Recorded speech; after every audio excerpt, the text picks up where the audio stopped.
Hi everyone, welcome back to my channel. So today is the day 11 of simple flower drawing series. We have done so many flowers so far. So if you want to learn all this flower, you can get a link into my description section. I have created a playlist for all the flowers for this particular series. Now let's start with today's video. So we need a basic guideline. With the help of pencil, I'm creating a big round shape like this. You don't have to be very perfect in this particular round shape. You can do it roughly. By the way, in today's video, we are learning how we can draw lily flower. I'll show you two different ways, quite similar, but you will get a little different perspective out of these two. So I have created two circles like this. Divide it into two equal halves, and that at the lower portion, not in the center exactly, we are going to keep the center part of the flower. Now in this one, I'm keeping the center part in the center. Now we need to create three curves. I'm keeping these curves at distance, as you can see. So you can create a Y kind of shape like this. And then you can start creating petals. So simple petals, you can have little pointed end for some. And for some, you can keep little wider end, so that we can assume the tip is on the opposite side of the flower. Now I have created something like this. Now in between two, we need to create one more.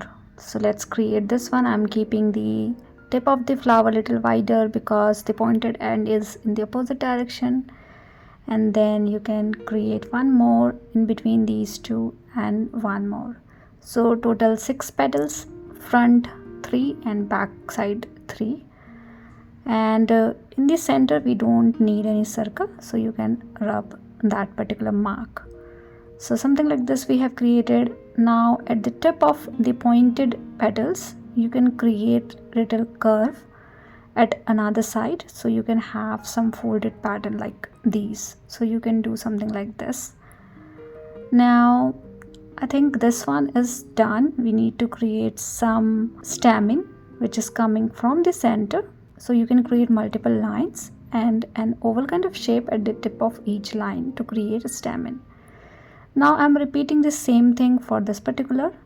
So creating 3 petals at distance, pointed, and then in between these I am going to create 3 more. Again, you can keep little wider end to hide the pointed part or to assume it is on the back side, and something like this. You can do little different perspective, but approach is same.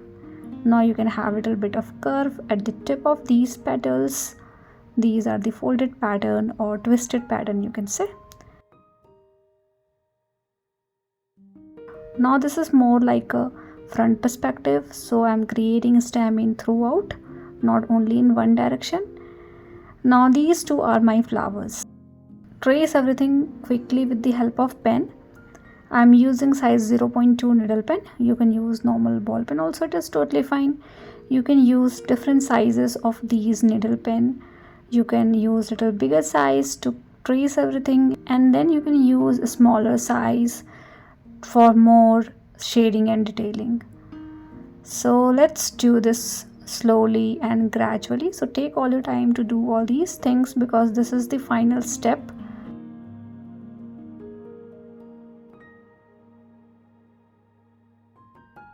I'll show you only one, then we need to repeat the same thing for other flower, so you can trace by your own. Just to save my time a little bit, I'm skipping the second flower. So this one is almost done. Do not forget to keep the center line, which is more like a curve. We don't have to create a straight line. And likewise, you can do the same thing for second flower. So let's rub all the unwanted pencil mark. Now we can see flowers very clearly, how beautiful these flowers are and very simple to draw. Now let's do the rest other part with the help of pencil first, and then we are going to trace everything like we did for the flower. So I'm creating stem. I'm dividing this into 2 sections and 2 stems for each flower. And now I want to create two flower buds here, so that's why I'm dividing into multiple subsection, and then I'm creating an oval shape like these. And then you can also have little bit of pattern into it to make it look like these are petals and closed to each other. So basically these are flower buds. Now you can think about the leaf. So the leaves are simple. You can have pointed leaf and then you can have some twisted pattern into it. I have already created a separate video around leaf perspective, so if you want you can refer to that video and you can learn how you can draw a different perspective of leaf as well. So multiple leaves around the stem area, you can have multiple leaves around each stem that you have to finish the composition.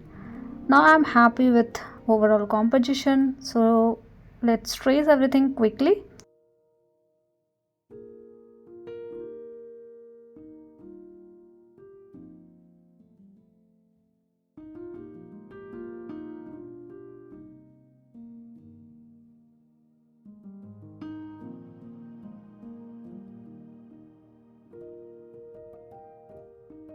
So once done with the tracing, we are going to do a little bit of shading and detailing around the flower petals. So what I'm doing is I'm doing a stippling process. In this process you need to create multiple dots as a part of shading. The greater these dots are, the darker shade you will get. So accordingly you can have these dots, and this process is known as stippling.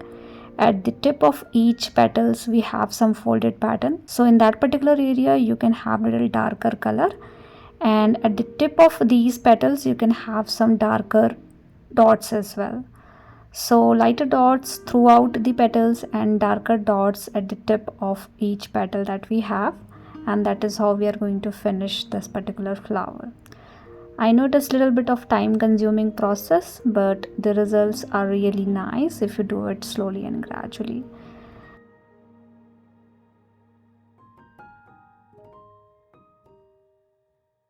And repeat the same thing for second flower as well. Definitely you can choose some other kind of method to do extra shading and detailing, that is totally depend on you.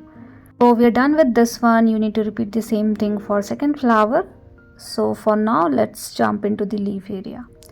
So in the leaf area you can do some hatching and cross hatching process. So hatching means creating parallel line close to each other. The closer these lines are, the darker shade you will get. So this process is known as hatching, and you can also do cross hatching. So cross hatching means creating cross line around those parallel line.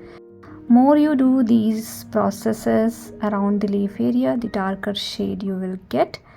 So this is something you can do throughout the leaf area that you have. We also have one more method called contouring. So contouring and hatching is almost similar. The only difference is in contouring you will do the lines as per the object shape, and hatching means creating just a straight line from any direction. You can do these things as many as time you want, and you can now repeat the same thing for all the leaves. And for the flower buds, with the help of very soft hand you can do a little bit of shading from one direction to another to get a little darker color. Usually I like to keep sometime leaf more darker, sometime flower more darker. So these things you can definitely try by your own. And you can finish this particular flower repeating the same thing for another flower and repeating the same thing for all the leaves which are remaining. For the stem area as well, you can do some more line and pattern to have little texture around the stem area as well. You can make it more darker and just repeat whatever element is pending. Basically we need to repeat the same thing whatever we have learned so far. So we are done with today's video. Hope you have liked it, and thank you so much for watching. See you all in the next video.